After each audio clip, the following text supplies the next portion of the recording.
English subtitle. Push the subtitle button.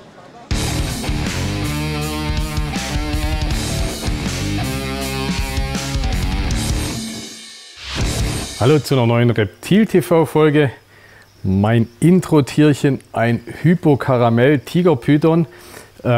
Manchmal weiß ich gar nicht genau ich weiß nicht wie viel, über 100 Folgen wir schon gemacht haben, welche Intro-Tierchen ich euch schon gezeigt habe, welche nicht. Also falls der Hypokaramell-Tiger schon mal dabei war, dann dürft ihr es gern unten drunter posten und sagen, ja, den haben wir doch schon mal gesehen.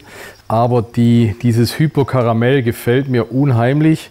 Ja, das Hypo macht diese Farbe so cremig, ne, irgendwie. Also da bin ich echt ein totaler Fan davon.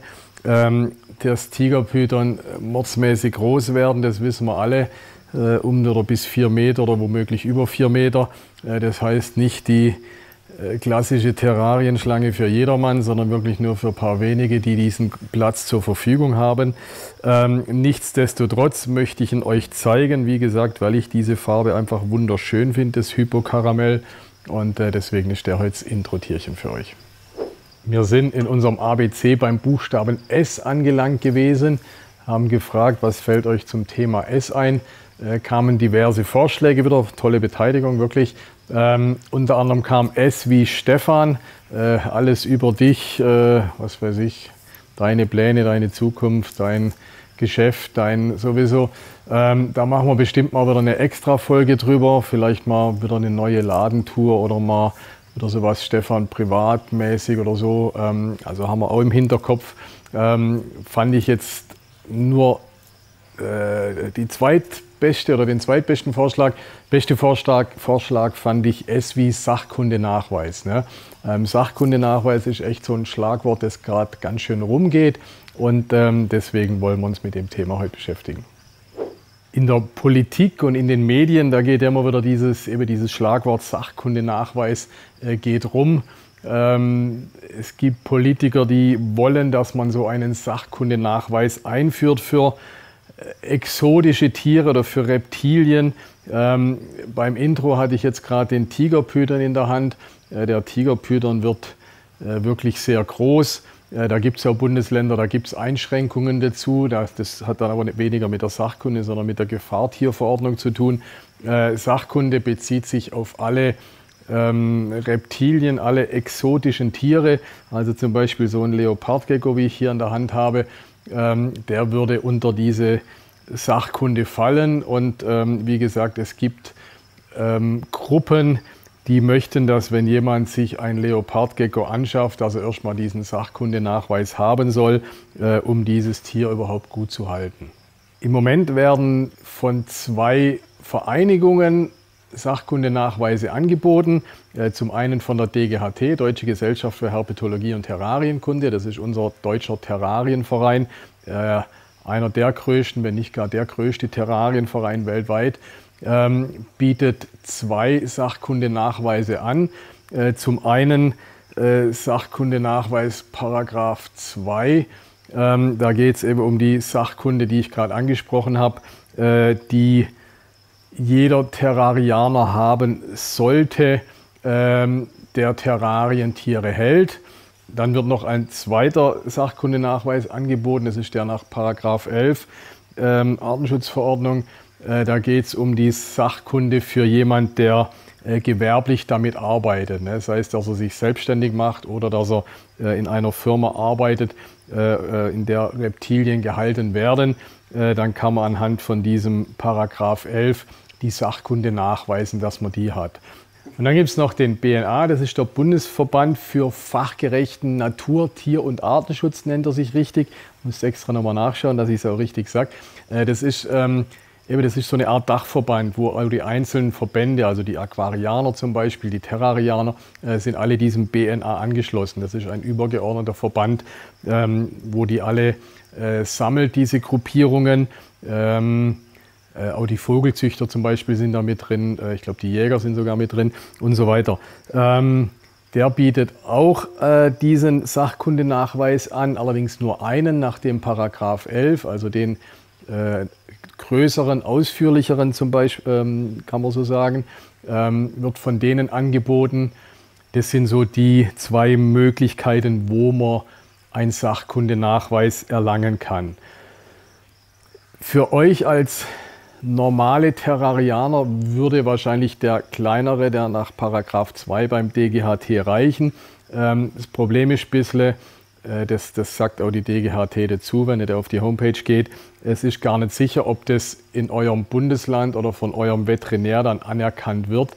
Also nur der § 11 ist der, wo offiziell anerkannt werden muss, weil er einer Norm gerecht oder eine Norm erfüllt, um diesen Nachweis juristisch korrekt unserem deutschen Staat vorzulegen. Jetzt habe ich viel rumgelabert, schwadroniert, was denn dieser Sachkundenachweis ist, wo man den machen kann. Jetzt kommen wir dazu, für was ihr brauchen könnt. Den nach § 11, wenn ihr euch oder wenn sich jemand selbstständig macht, wenn jemand in einer leitenden Position im Tierhandel arbeitet, macht der sicherlich Sinn, dass er diese Fähigkeit hat und auch nachweist, dass er sie erworben hat, macht auf jeden Fall Sinn. Kann man entweder über den § 11 nachweisen oder zum Beispiel in meinem Fall, ich habe diesen Sachkundenachweis nie gemacht, aber ich arbeite seit 35 Jahren mit Reptilien und dann geht man davon aus, okay, er hat die Sachkunde, beziehungsweise damals, wo ich angefangen habe, gab es natürlich diese Kurse gar nicht. Da musste ich über Tagungen, Mitgliedschaften in der DGHT, Weiterbildungen, die ich da oder irgendwelche Treffen, die man da durchgeführt hat, dadurch nachweisen, dass ich die Fähigkeit habe. Ich denke, wie gesagt, im gewerblichen Bereich macht es auf jeden Fall Sinn. Im privaten Bereich würde ich sagen, macht es Sinn, wenn ihr euch dafür interessiert, wenn ihr das machen wollt, macht es Sinn. Was meiner Meinung nach sinnlos ist und wo ich mich auch vehement dagegen wehre, wenn ich irgendwie zu Wort komme, ist, dass man verpflichtend für jeden Terrarianer einen Sachkundenachweis einführen will, der einen Königspython, einen Leopardgecko, egal was, selbst auch einen Tigerpython halten will, dass es ein Gesetz gibt, der einem Bürger vorschreibt, okay, wenn du jetzt so ein exotisches Tier, ja, siehe Folge, was ist ein exotisches Tier, also Terrarientier halten will, von dem gefordert wird, diesen Sachkundenachweis zu machen. Wenn wir im Moment oder wenn wir uns die Tierhaltung in Deutschland anschauen, Hunde, Katze, Pferde, Vögel, Fische, alles was es gibt, muss man zum Glück keinen Kurs machen, damit man sich sowas kaufen darf.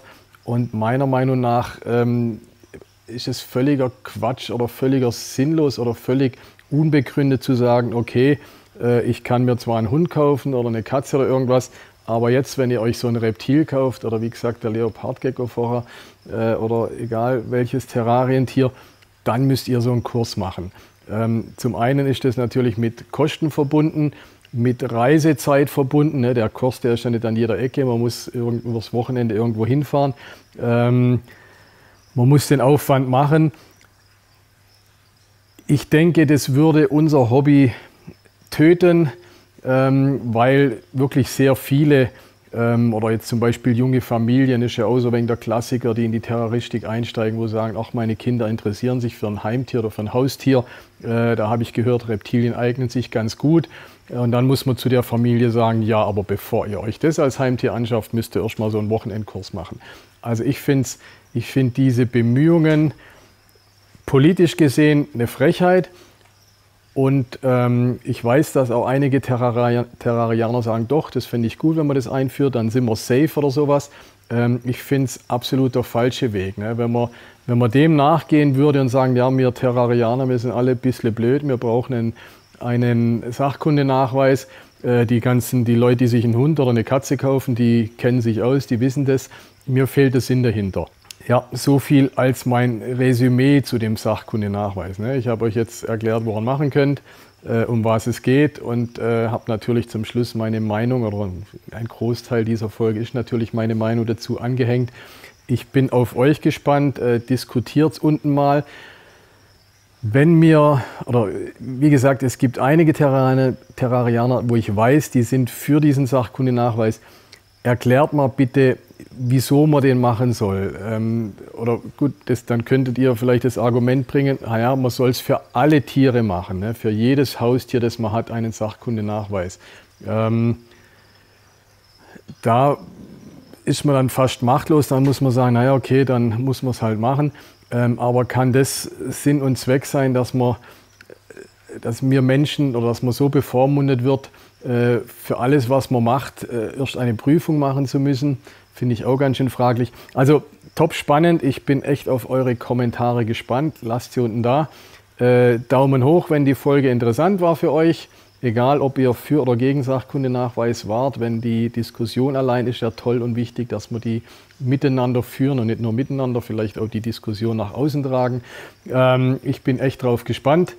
Bleibt mir treu und checkt eure Sachkunde, aber nicht über eine staatliche Prüfung, sondern ich würde sagen, checkt die, indem ihr euch eigenverantwortlich sagt, bin ich in der Lage, habe ich mich informiert, habe ich Bücher gelesen, habe ich Reptil TV angeguckt und so weiter.